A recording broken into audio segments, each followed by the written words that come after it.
ചൊവ്വാഴ്ചയല്ലേ, പിന്നെ ഈ വെള്ളിയാഴ്ച? ചരിത്രത്തിൽ കൃത്യമായി രേഖപ്പെടുത്തിയിരിക്കുന്ന ഒരു കാര്യം പറയട്ടെ.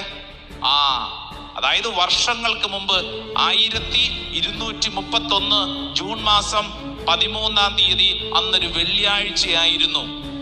വെള്ളിയാഴ്ച ദിവസം അന്തോനിസ് പുണ്യവാളൻ മരിച്ചപ്പോൾ ഈ വാർത്തയറിഞ്ഞ് ആ പ്രദേശത്തുള്ള, ചരിത്രത്തിൽ ഇങ്ങനെയാണ് പറയുന്നത്, ആ പ്രദേശത്തുള്ള കുട്ടികളും യുവജനങ്ങളും റോഡ് നിരത്തിലേക്ക് ഇറങ്ങിയിട്ട് അവരിങ്ങനെ വാവിട്ട് നിലവിളിച്ച് പറഞ്ഞുകൊണ്ടിരുന്നു, ദേ വിശുദ്ധൻ മരിച്ചു, വിശുദ്ധൻ മരിച്ചു.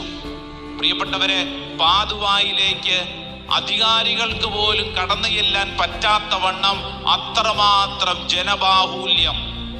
വെള്ളിയാഴ്ച കഴിഞ്ഞു, ശനി, ഞായർ, തിങ്കൾ, 17-ാം തീയതിയാണ്, ചൊവ്വാഴ്ചയാണ്. അധികാരികൾക്കും അതോടൊപ്പം തന്നെ ശവസംസ്കാരത്തിന്റെ